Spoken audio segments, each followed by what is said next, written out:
So mga par, inamin nga po ng WBC President Mauricio Sulaiman na nagkamali sila mga idol sa paglagay sa ating pambansang kamao Manny Pacquiao sa number 5 rankings ng WBC Welterweight Division. Nawala daw sa isip nila mga idol na meron pa pala nakarated ng matagal na at si Pacman inactive ng 4 na taon. Pero ayon kay Mauricio mga idol, hindi ibig sabihin na tatanggalin nila si Pacman sa WBC rankings. Wala na ito karapatan na lumaban sa titulo ni Mario Barrios. Paliwanag ni Mauricio mga idol, pasok pa rin daw si Pacman sa kanilang rules na pwede bigyan ng special title fight si Pacman dahil isa itong legend at meron na ito napakaraming record na na-achieve sa boxing sports. At higit sa lahat daw mga idol, nakailang beses na daw naging kampiyon si Pacman ng WBC simula sa flyweight hanggang sa junior middleweight division. At banta pa ni Mauricio mga idol sa magpupuna pa rin sa kanilang resolution pabor kay Pacman, lalo na ang mga kapwa boxer nito mag-legend daw muna sila mga idol para maintindihan nila ang privilege na binigay nila sa Pinoy icon. Very supportive talaga mga idol si Mauricio kay Boss Manny. Ginagawa talaga nito lahat mga idol para hindi mabash si Pacman sa title fight nito kay Barrios.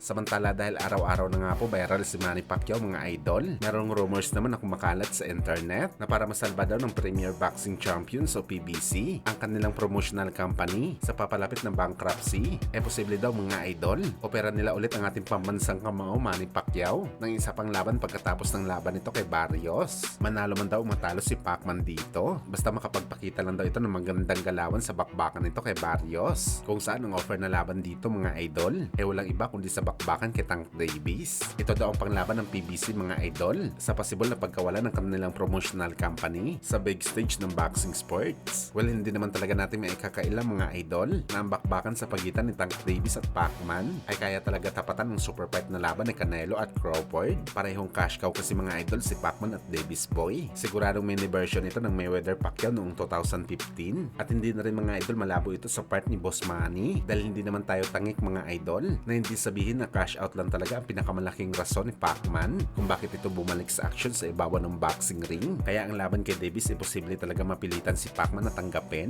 lalo pa na wala na obligasyon si Pacman sa politika dito sa Pinas. Pero gayon pa man mga idol, rumors pa lang ito. Merong rumors na chismis lang mga idol, meron din totoo, kagaya sa rumors na bakbakan ni Pacman at Mario Barrios. Dahil sa ngayon po mga idol, opisyal na po inanunsyo ni Manny Pacquiao mismo ang kanyang laban kay Mario Barrios sa July 19. Nangangahulugan lang talaga ito mga idol na ang rumors dati nangyari talaga ngayon.